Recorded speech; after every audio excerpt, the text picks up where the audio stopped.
What up, Cavs Nation? I'm your host, Ethan Sands, and I'm back with another episode of the Wine and Gold Talk podcast. Joining me today for another episode of, you guessed it, Hey Chris, is Chris Fedor, cleveland.com beat reporter. And Chris, we have a lot of questions to get through today, but we're now a quarter of the way into the season. I want to get your overall takes on this team, where they sit, before we get into these questions. What do you think about this team a quarter of the way in, 19-3? I think they've got to be thrilled, Ethan, about where they are, and the way that they've played. The consistency that they've played with mostly is what stands out to me. It's not easy in the NBA to give a consistent effort on a nightly basis. It's not easy in the NBA to maintain a specific standard and a level of play with very few stinkers mixed in there. I mean, I think you can classify a couple of their games recently, especially against Atlanta, as stinkers. But Atlanta might be better than people understand. Stylistically, they can be difficult to play against. They've got a whole bunch of size and athleticism on the perimeter. They just got Bogdanovich back in the lineup. It's no longer two smaller guards in the backcourt. It's Trae Young surrounded by a defensive menace in Dyson Daniels. And when he's on the floor with Trae, they are a really good team. So he needs Trae, and he needs the offense that Trae can bring, and Trae needs the defense that Dyson Daniels brings. So it kind of works. And they're 500 right now. At this point where we're recording the podcast, they're leading Milwaukee. Milwaukee's been red hot. Atlanta, the only team that they've looked terrible against is the Washington Wizards in back-to-back games, somehow, some way. But I think Atlanta is the kind of team that stylistically can give opponents some problems. So even though the Cavs didn't play up to their standard, I certainly think Atlanta and their roster makeup and their style, I think that played something into it for the Cavs. So for them to be at this point, just past the quarter point of the season, not having Max Strus play any games, dealing with some injuries, although not the same level that they have in the past and certainly last year, but missing Dean Wade for stretches, missing Karis LeVert for some stretches. Darius Garland needed a recovery game mixed in there too. For them to have the second best offense in the NBA and a top 10 defense once again, because they have crept back in the top 10, I don't think you can ask for more if you're Kenny Atkinson. I think there are a lot of people around the NBA, Ethan, that thought that the Cavs would have more growing pains, that they would have some issues in terms of instilling a new style and playing a different kind of way. And the hiccups that typically come with that, the Cavs just haven't experienced to the level that I think a lot of people predicted. So I think there's a strong argument that they are the second best team in the entire NBA behind the Boston Celtics. I think what they have done in the first 6 weeks of this NBA season shows that it's not a fluke, shows that they are a different team. They are capable and more equipped in some high-profile matchups against some really, really talented opponents. And even though there are roster flaws, and I think there are some things that this organization has to look at when the trade deadline rolls around, they should be really, really excited about where they are and the prospect of them continuing to improve as the season goes on, as they get guys back in the lineup and they get more familiar and more comfortable with some of the things that they're going to continue to add to the system at both ends of the floor. Alrighty, let's jump right into these questions, and I'm going to start a little bit hot, Chris. The first one comes from our guy in Evan in Lyndhurst. He asked, after suffering injury scares to Donovan Mitchell and Darius Garland against a bad team like the Wizards, is there any push to sign a quote-unquote enforcer for the 15th spot? And he goes on to give an explanation for a little bit, but I don't want to get too far into that, because my thing is,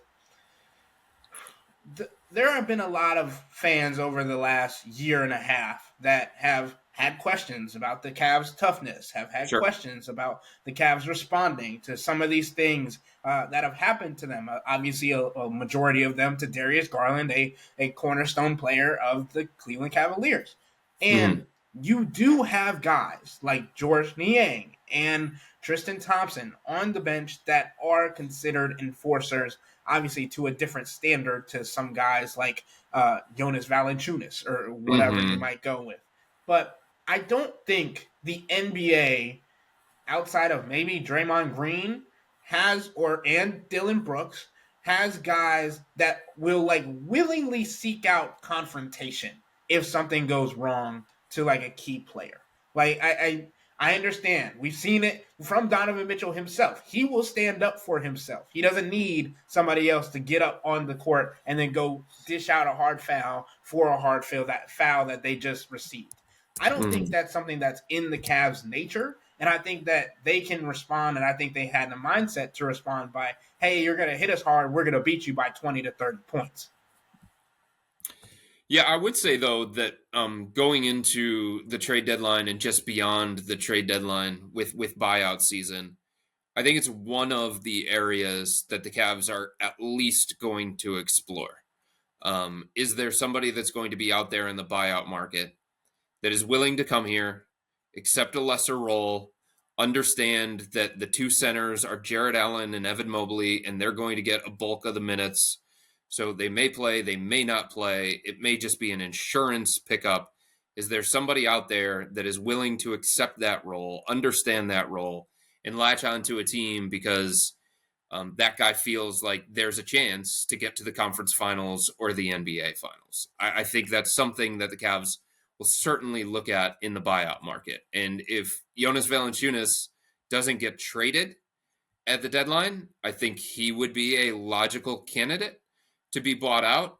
I would keep an eye on what the Hawks do in terms of Clint Capella, Larry Nance Jr., Onyeka Okongwu, those types of players, not starter quality guys, more like backups, more like third bigs, especially on contending teams.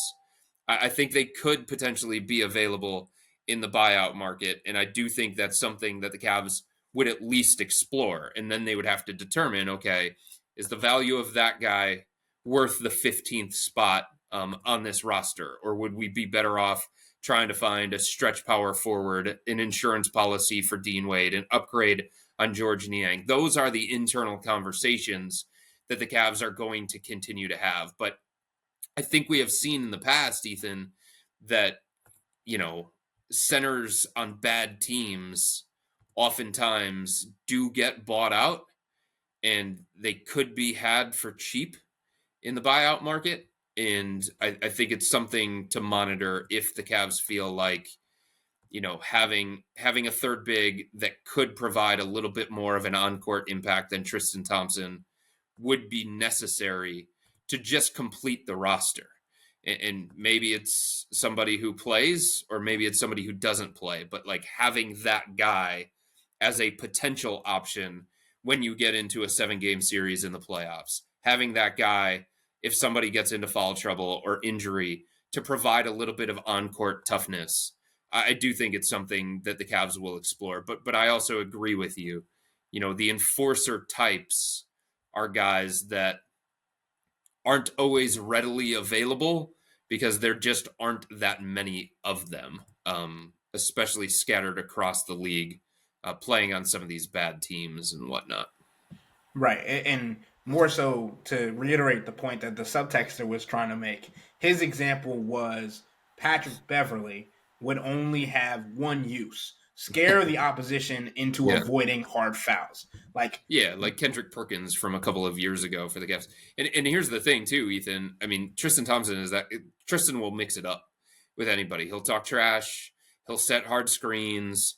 He'll grab guys around the neck as they drive to the basket within reason to try and set a physical tone. You know, Marcus Morris Sr. had the thing last year where he's like, no layups, no dunks, can't come in my paint, that sort of thing. So I do think, you know, there's a value to having those kinds of players. But they would have to get minutes in order to be that kind of enforcer. And Tristan Thompson is probably not going to get minutes unless something goes completely out of whack for this team, or one of Jared Allen or Evan Mobley suffers a significant injury, which obviously nobody in this organization would want.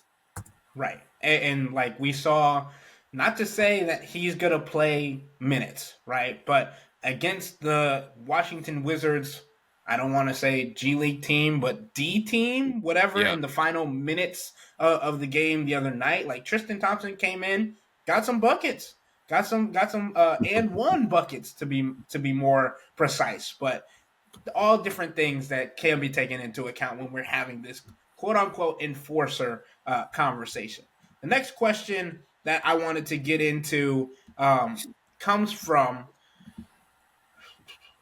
our guy, and he says, at a quarter of the season's mark, how can the Cavs improve their defense without sacrificing the pace that the offense has developed this season? And what I have seen and what we have talked about a lot is improving their switching, or the trust of what they're doing at the point of attack of the ball, with allowing guys like Darius Garland and Donovan Mitchell to switch on to bigger defenders and still allow them to try and quote unquote attack them, but having either Evan Mobley or Jared Allen help in certain situations, or still understanding that them not helping and them and the opposing team getting a mismatch bucket might be better in the long run than having teams that are wanting to spread the floor, shoot from the perimeter, and all those things. A stat that I wanted to give you before I let you go into this one, Chris, when it comes to the best defensive field goal percentages at the rim among guards in the 2024-2025 NBA regular season, with minimum of 30 total defensive field goal attempts, Darius Garland ranks at the top, 45.5% against, when it comes to what he's been able to do at the point of attack, when it comes to protecting the rim, all these different things. So we've talked a lot about him taking on that challenge further this season. And even though Jason Tatum might have gotten a couple buckets over the top of him because he has a 7-inch difference when it comes to his height and vertical spacing, Darius Garland still had some decent possessions against him defensively that proved that he is growing in that area. So, Chris, when it comes to how the team can improve without sacrificing pace, what do you think?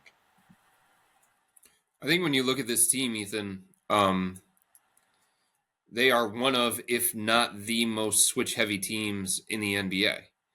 So what does that mean? That means that their individual defenders are going to be on an island, and they're going to have to hold up at the point of attack, and they're going to have to keep offensive players in front of them. They're going to have to keep them from getting straight line drives to the basket. There is a lot of pressure with this particular system and this particular scheme, with how much Kenny Atkinson believes in switching, and it's not a surprise. I mean, he comes from Golden State.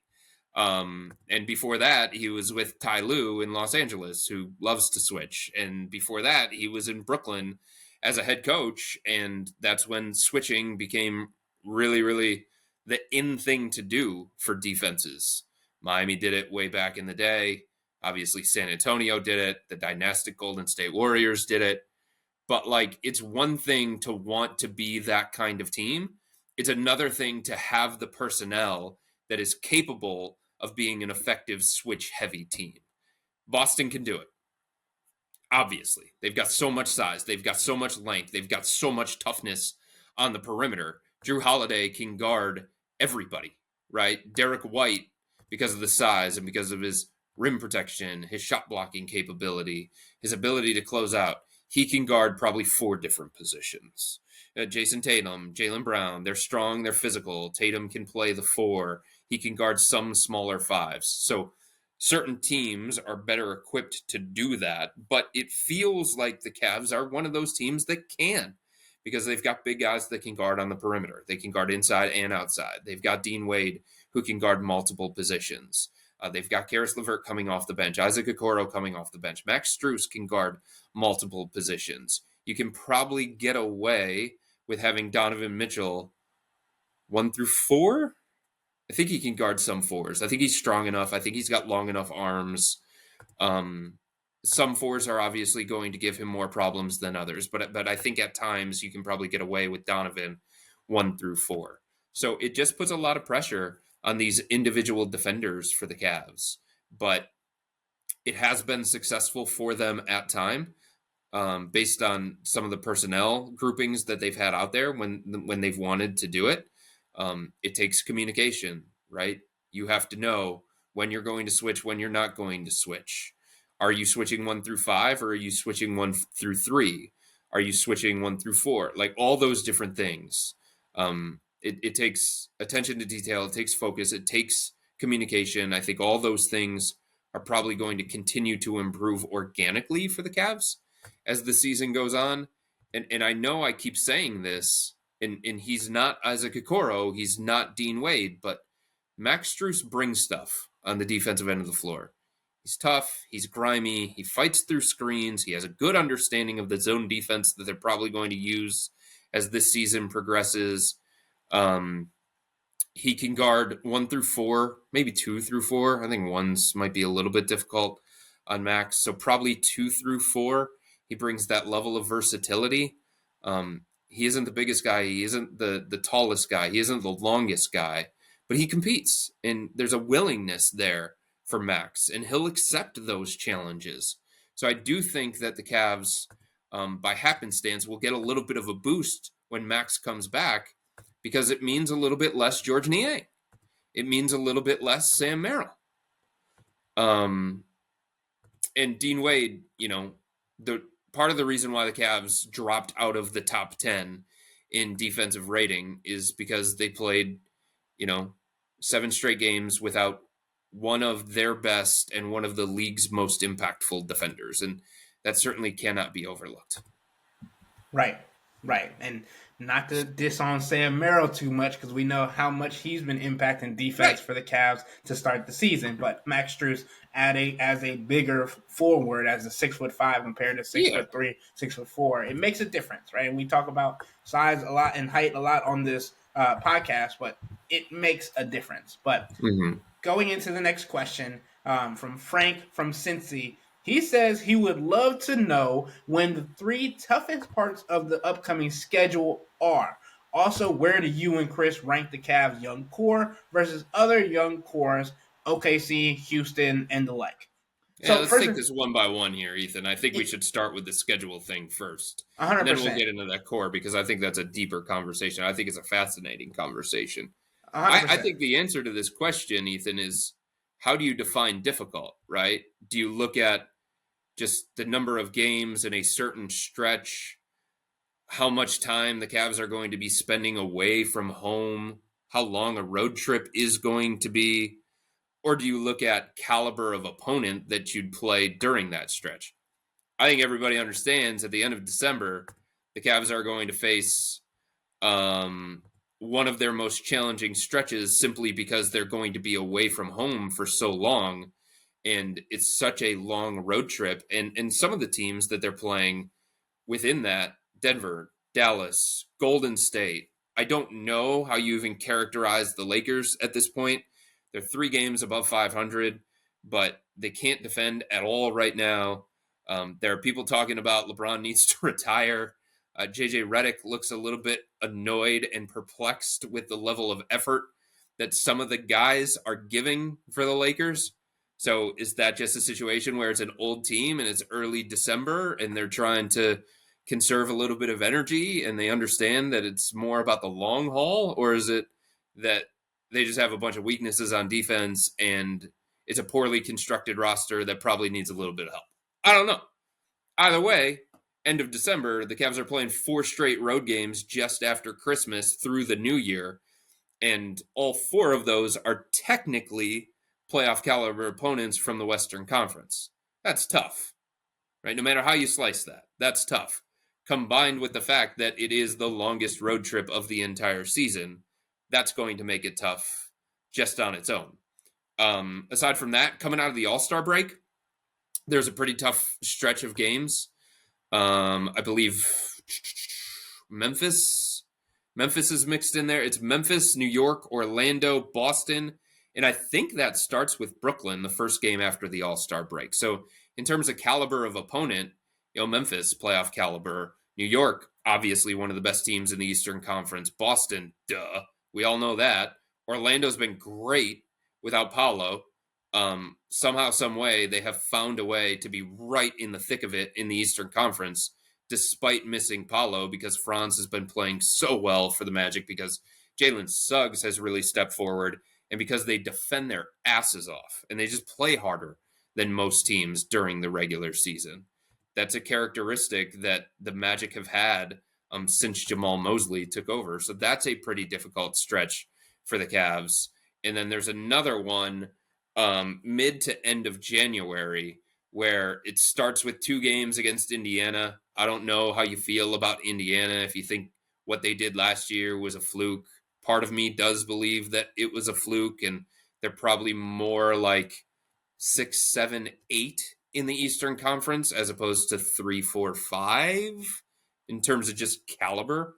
But then there's Oklahoma City on the road. There's Minnesota on the road. Phoenix at home. Houston is better than anybody expected at this point in time. So they play Houston twice in the span of 5, 6 days, and then Philly mixed in there. So I think that's 1, 2, 3, 4, 8 straight games against teams that, could be in the playoff mix in their respective conference.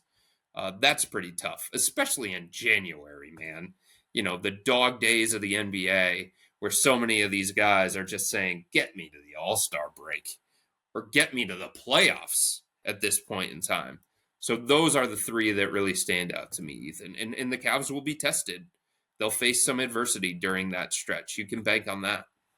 100%. And also, I know this does not have to do with the toughest stretches, but I do want to note that there have been schedule updates for the Cavs after they did not make it to the NBA Cup knockout round. And those have been updated already. Those are 2 games that the Cavs feel like they should win, but just for fans that want to be up to date on all the scheduling things and all of those, for the end of the month of December, on December 13th, well, not end of the month, middle of the month, on December 13th, the Cavs will now play the Washington Wizards at Rocket Mortgage Fieldhouse. And then on December 16th, they will play in Brooklyn against the Nets. And those are games that the Cavs think that they can win. So I agree with you, Chris, when you give out the list of all the different stretches of games that could be the most difficult. And I mean, it's like you said, getting to different portions of the NBA season. Like we've talked about this already last year. It was more so like players have it broken up into pieces. Like now that we're a quarter of the way into the season, they're like, okay, that All-Star break's got to be coming around the corner at some point. And then all these different little breaks that they might get. Obviously, we also talk about the Cavs having a small break between their game against, I believe it's the Nets and their next opponent after that, because I think they don't play until the 20th. So that's like the 16th to the 20th. So that's like a 4-day break, I believe it is, which the Cavs are gonna like, especially with everything that they've had to go through to start the season. But Chris, that NBA Cup stretch for teams that do not make the NBA Cup, it is spread out, and I don't know if it's advantageous or if it takes them out of the rhythm. I guess we'll find out.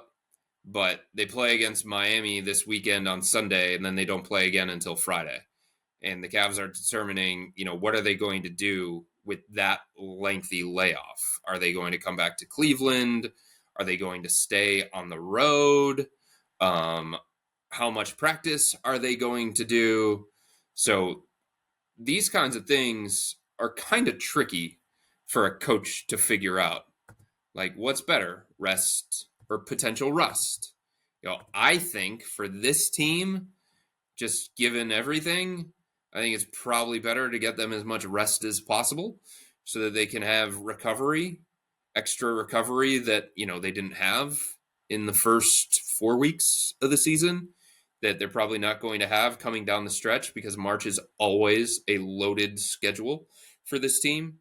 They often play 17 games in like 30 days or 31 days, depending on how it shakes out and based on when that first game is going to take place once March hits.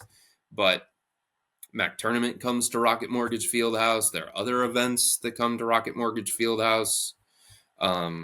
So that is always going to be like a grueling time. So I think it's beneficial as much time as you can get off when you can. I think you take advantage of that, and not having as many practices as years past certainly hasn't affected this team in a negative way, considering they're 19-3 and they're top 10 in both offense and defense. So I think Kenny will probably stick with practice would be nice, instill some things, but it would probably be better to get these guys some time off.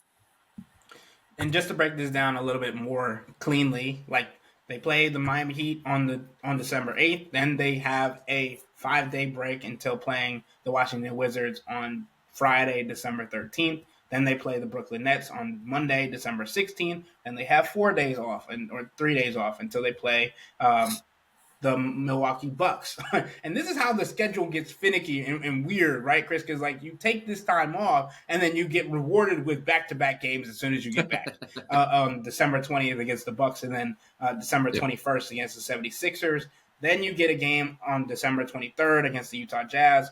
3 to 4 days off against the Nuggets in between on December 27th. And then we talk about that being one of the harder stretches to end the month. So different in and outs of the schedule when you talk about, oh, this might be relaxing. Oh, hey, you get a back-to-back as soon as you get back. Oh, hey, you got to play your hardest stretch of the season to end the month. But all these different things are what the Cavs are looking at. And obviously, like Chris said, they'll have to make a decision, and it could be a little bit of both. But going into this next part of Frank from Cincy's question about where do you and Chris rank the Cavs young core versus other young cores in the NBA, obviously OKC, Houston are the ones that he mentioned. I obviously also want to talk about Memphis and Minnesota and all those different teams as well. Chris, where do you think that the Cavs should be getting the most praise? And are we doing a core 4, a core 3, or just a young core overall? I think it's the core 4. I mean, if you want to toss Jalen Tyson in there, go ahead. If you want to toss Craig Porter Jr. in there as young, up-and-coming guys, go ahead. Isaac Okoro. I think they probably qualify. They're obviously not as important to the short-term and long-term success of this organization as the core 4, but they still fit the parameters, right? They're under 25 years old. So I think, look, you can put the Cavs up there with anybody, and I think there's an honest conversation and a real debate about whether they should be the top one. I'm not going to put them at the top, though, because I always start these conversations. This is just me personally. Not everybody looks at it the same way. But, Ethan, I start these conversations personally saying, who's the best player? It's Shea. It's Shea. It is. And I know Donovan's close, and I don't think there's a huge gap between Shea and Donovan. But I start the conversation there. Edge, Oklahoma City. Who's the second best player? Maybe it's Chet. Maybe it's Evan. I think it's very, very close between the two guys. They are just as impactful in terms of defense on a possession-to-possession basis, a night-to-night basis. I think even though Evan has made some really positive strides on the offensive end, and his ability to attack off the dribble, his ability to rebound and run, his ability to work out of the post, his ability to run inverted pick and roll stuff. It's really, really exciting for the future of Evan Mobley. And it has shown an evolution in his offensive game. And he should be proud of that. And the Cavs should be really, really excited about that. In saying that, I still think Chet, at his stage, is a little bit more advanced than Evan is as an offensive player, an all-around offensive player. I think they're very, very close. Very close. But I think because Chet is more advanced right now, has a more reliable perimeter shot, has a more reliable perimeter-based skill set, even though there are some injury concerns with Chet that you obviously have to consider. I think he is very slightly the second best / most exciting player of Oklahoma City's core and to the future of the Thunder, and when comparing the future of the Cavs versus the Thunder. And look, maybe if we're having a conversation next year, if we're having a conversation at the end of next year, maybe Evan is a different player. Maybe Evan is a more complete offensive player. Maybe there's some more consistency within his game, especially out there on the perimeter. I would buy up all the stock that you can in Evan Mobley at this point. But I'd also buy up all the stock that you could in Chet Holmgren. I don't think it's a negative against Evan to talk about Chet and how exciting of a young player he is.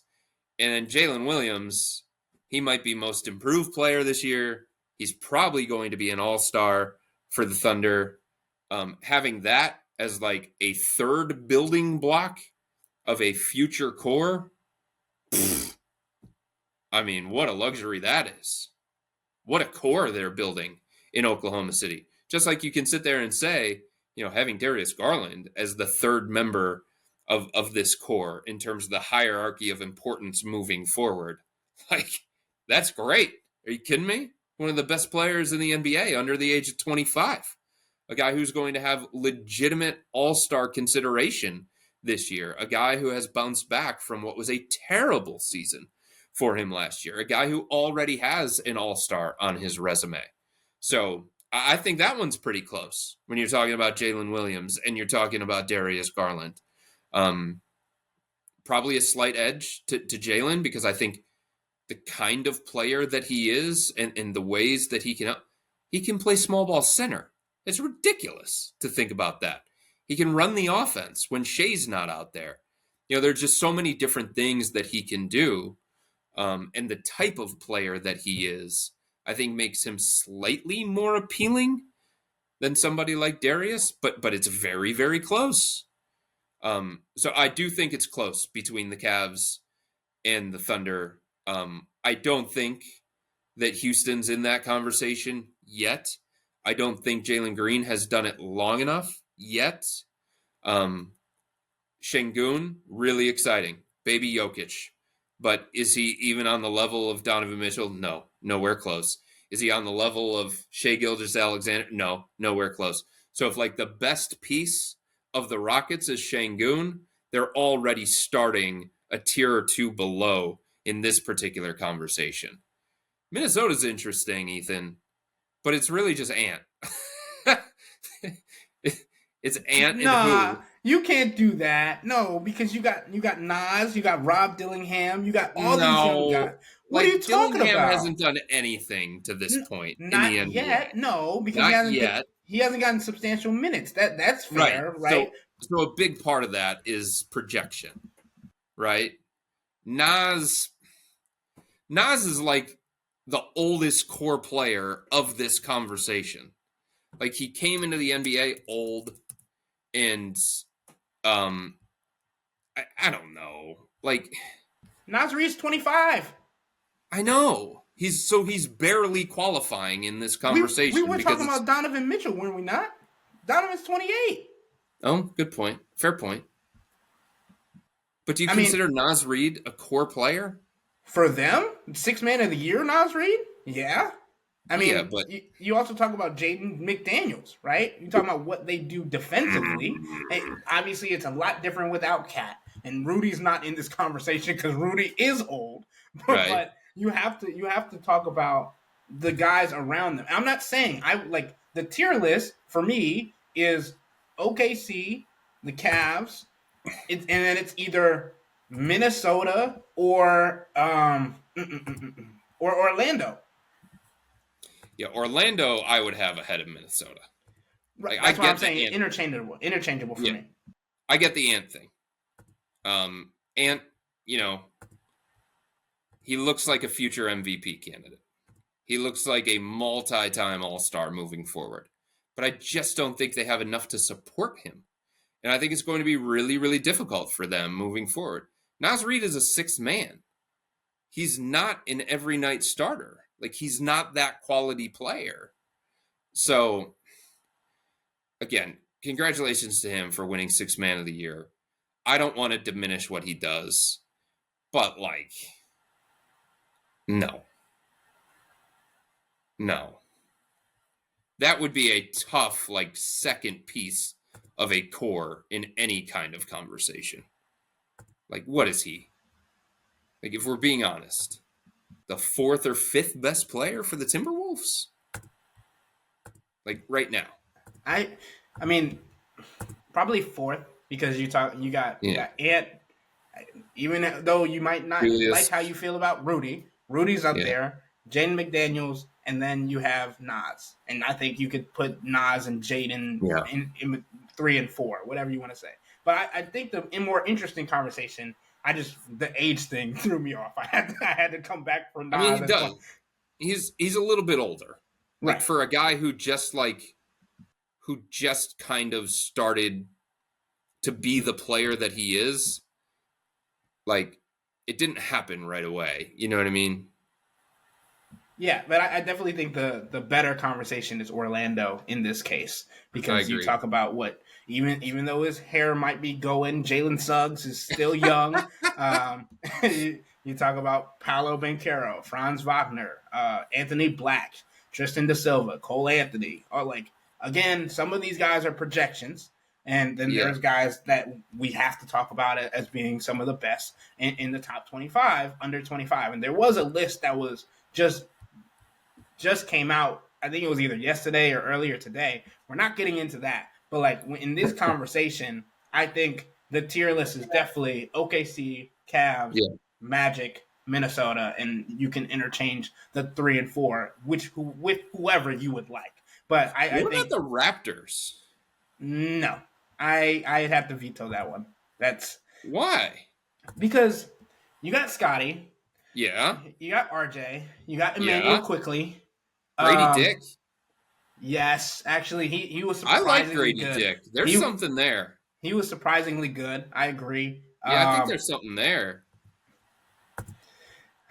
I'm not saying that they're in the conversation with the Cavs and the Thunder. I think the Cavs and the Thunder, completely different tier. But if we're talking about, like, that next group, and we're squinting to try and see it with some of these other teams, I mean, Scotty Barnes is a pretty good guy to build the thing around. And RJ Barrett is playing out of his mind this year. He's a former top 3 pick. He's playing really well, getting triple doubles, making an impact. They're just bad overall because I think the collective isn't good enough. Ochai Agbaji, the vehicle for Donovan Mitchell. I think this is a good list, and, like, these are players that we obviously want to keep an eye on. But I think going back to your original tier list, how you were breaking it down, like Donovan and Shea, right? You're not throwing Scotty Barnes in that conversation with those. Yeah, like, you're not doing that, and then all those trickle down, right? Scotty would probably be in the same conversation as Evan as a number 2 guy, but unfortunately for him, he's got to be the number 1 guy, unless you want to throw RJ Barrett up there, and he's not even in that conversation. So I think we would have to stick with the same measurements if that's what we wanted to do with this conversation. But I'll say, when it comes to Houston, though, Ethan, they've got a deep core. They've got a deep young core. They're probably going to have some financial decisions that they're going to have to make. But Jalen Green, Jabari Smith Jr., Alperen Şengün, Tari Eason can play. Amen Thompson, he's intriguing. Reed Shepherd, kind of the forgotten man, even though, he was a top 3 pick this past year. There's a big projection that has to go with him, but some people were arguing he might have been the best player in the draft. He's just buried on the depth chart because he's caught in a numbers game. Cam Whitmore, Mr. Summer League Vegas MVP over and over and over again. So they've got depth in terms of their core. I don't know if they have the top end talent, though. And that might ultimately hold them back unless Jalen Green becomes a star or Şengün becomes more Jokic than baby Jokic. He's more Sabonis. He's probably Yes, more Sabonis at this point than he is Jokic. I agree. And I maybe think low that's fair. calorie Sabonis even. Low But he can calorie play is now. hilarious. And he's a really good defender. Like, he is part of the reason why they are one of the best defenses in the NBA. He does a lot for them. 100%. All right, Chris, I want to end the podcast with this question from Chris in Lakewood, and I What a think it's name. a good one. I think it's a great name. Great name. He says, there was a lot of talk before the season started about the Cavs needing to unlock more of Evan Mobley's offensive potential in order to take the next step in the playoffs. A quarter into the season, is that still a priority? Should it still be a priority? And are the Cavs putting enough effort towards that objective? And for me, it feels like, one, this is definitely a stretch, and they built up enough equity wins, a little bit of a bulk when it comes to the top of the Eastern Conference, where they can lean more into this project.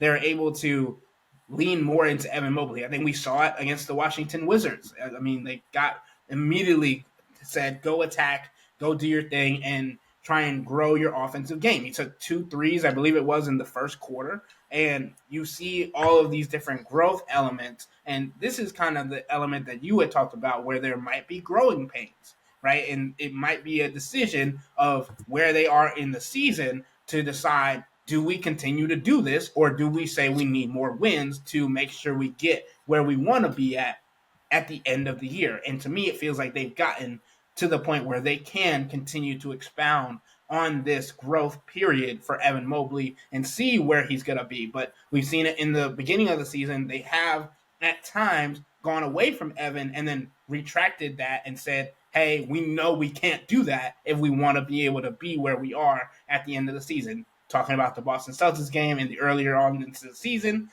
where he didn't get to touch the ball basically in the fourth quarter, and then immediately coming back in the next game and saying, hey, you run the offense, we'll run the offense through you. Evan Mobley, Ethan, is the single greatest component to the Cavs winning another championship in the near future. Period. Point blank. That's the importance that he has for this organization. Evan understands that. Donovan understands that. The coaching staff understands that. You know, when Kenny Atkinson was interviewing for this job and he brought all these different video clips to highlight how he was going to use Evan Mobley, and he had some with Draymond Green and Kevon Looney together, and he had some from Evan Mobley in the playoff series against the Boston Celtics. I was told that 70% of his conversation with members of the front office, and it was like a 3-part interview. It was morning, afternoon, and then a dinner at night. I'm told that 70% of that conversation focused on Evan Mobley. And it's not a surprise. The Cavs wanted to hear from every single candidate, what is your plan for Evan? How are you going to unlock him? How are you going to get him to become the player that leads this team eventually to a championship? Guys like Donovan Mitchell, as the number one, typically don't win championships. History is working against him. Unless you're Steph Curry and you're a transcendent player who has completely revolutionized the game in the last 2 decades, it is hard for a guard to lead a team to a championship and be the number one guy on a championship team. Jamal Murray's not that. It's Jokic in Denver, right? And you just keep going down the list. And it's Steph Curry and basically like Isaiah Thomas. And Isaiah Thomas is 3 decades ago. So it's just hard. The game's different. It's more physical. The way that it's officiated is different. The responsibilities of a player like Donovan are different than Evan. So, you know, there are multiple people inside this organization that have gone on record saying, we're not going to hang another banner until Evan is the best player, the most important player in this organization. And he plays to that particular level. So they are committed to this. Donovan's committed to it. Darius is committed to it. Jared Allen is committed to it. Kenny Atkinson and the rest of the coaches are committed to it. Kobe Altman, Mike Gansey, Brandon Weems, the front office, they're committed to it. They are going to continue to find ways to involve Evan Mobley and make him a focal point offensively and continue to get him to a point where when the playoffs roll around and it's April, May, and June, that he is ready for that. He is ready for that level of responsibility, and his game is ready for that level of responsibility. Because I think last year his game wasn't ready for that. I don't think Darius's game was ready for that.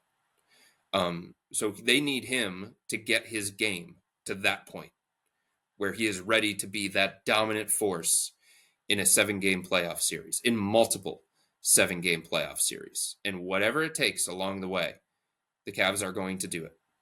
And if it means, some nights where Evan goes 4 of 15 from the field because they're force feeding him and he's being that level of aggressive, so be it.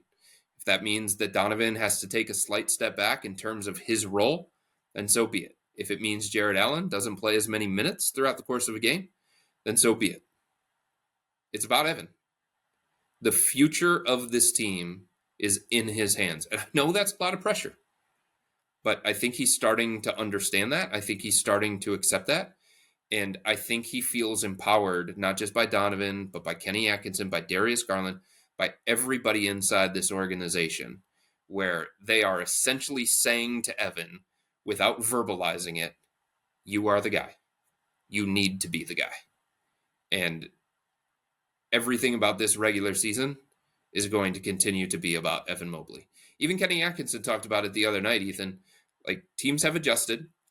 Teams are not as caught off guard anymore about how the Cavs are using Evan and the ways that he's being involved in terms of his touches within the offense, and they've made more adjustments.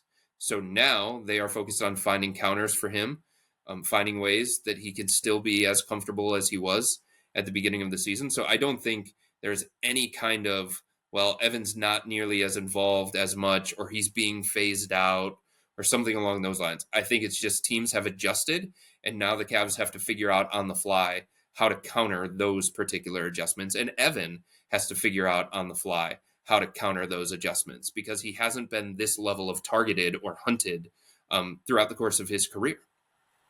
And Chris, I think there's another layer to like the pressure that the Cavs are trying to alleviate from Evan Mobley. And it in part, it comes with putting more pressure on Donovan Mitchell. And that comes with being the face of the franchise and all those different things. Like, sure, Evan, we need you to be dominant and be aggressive and to be the face on the floor. But when it comes to talking to the media, when it comes to being in ads, when it comes to all these different things, like you can still be your California cool self. And it feels like he's been able to have more comfortability this season. And you mentioned saying that Evan Mobley has to be the guy for them to hang another banner. Kenny Atkinson got that question in his introductory press conference when he arrived in Cleveland. And he immediately said, no, it can also be Donovan. And there's obviously history behind it, as Chris mentioned, to show that hasn't been the case. But it was also intentional for him it felt like to me, it was intentional for him to not put that burden on Evan Mobley. Because we know if you're calm and you handle all these different things internally, sometimes an added weight to your shoulders or an added expectation can make the weight too heavy. So to give him the understanding that, hey, it doesn't have to be you. We want it to be you. It's going to be you. But right now, we want you to have the backing, the support. Like, we will carry the weight together, kind of. Like, we will do it as a core. Darius, Donovan, Jared, we all have your back. And Donovan taking a lot of the limelight because he's more of a celebratory guy. You see it when he's celebrating his three-pointers and all those different things. Evan Mobley doesn't celebrate. You can watch the tape. He might give a roar after an and one dunk or whatever. And even that has felt like it has been more this year than it has ever been in his entire career. So, Chris. I think that's a good point. I think Donovan's personality allows him to be the one to accept that level of pressure. And I think the other thing is his game allows him to be capable of accepting that responsibility and that pressure. He's more advanced. He's more seasoned. He's more mature. He's seen more things. So Donovan is okay with that being heaped on him. And I think part of the reason why Kenny said it the way that he did is because he knows Donovan can handle that.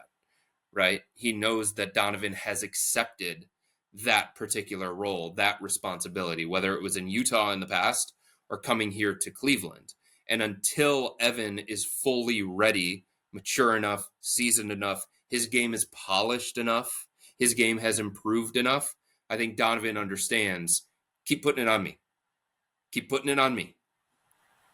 And I think that another to end this podcast, another subtexter was like, how important are the vibes, the camaraderie, and deciding to make different changes in the off season, in the middle of the season, all these different things. You see how important this team's camaraderie and chemistry is to what they're able to do. Donovan Mitchell said it as he was doing his press conference after the other game, after the Wizards game.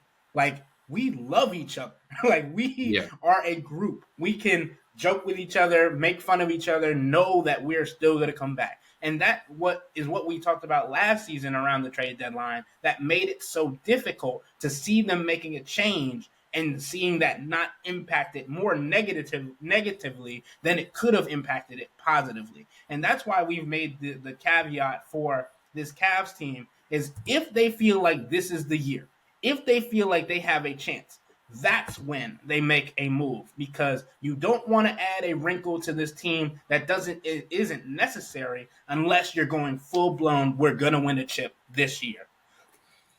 Here's the other thing too, Ethan. So many people talk about team chemistry and camaraderie and does a team need to like each other? I know that so many people in this area focus all of their attention, or a majority of their attention when it comes to the NBA, on the Cavs. And I totally get that. But have you seen what's going on in Minnesota? That is a very different team. That's why big time moves are so delicate. Do you bring in the people with the right personality? Do you bring in the people with the right attitude, the right approach, the right professionalism, the right body language, the right vibes? Are they going to connect with the star the same kind of way? You know what I mean? Like, this is a team that looked like they were on the rise, and Anthony Edwards has come out publicly on the record, said, we can't talk to each other. We can't argue with each other. We can't have those difficult conversations behind the scenes because Julius is now there instead of Karl Anthony Towns. And they're not the same kind of player. They don't have the same kind of demeanor. They're not the same kind of locker room fit.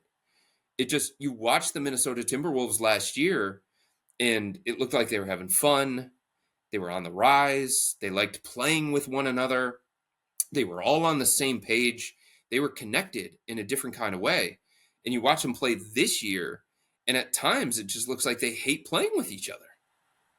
The body language, the eye rolls, the palms being raised. I don't want this to be taken the wrong way, because this is a former player of the Cavs who's probably going to catch a stray here. But it looked at times like when the Cavs got so frustrated with Colin Sexton because of the style of player that he was. Like, it got to a point where Kevin Love ripped the ball out of his hands because he was so frustrated with him, and he whipped it at the feet of his teammate, Jetty Osman.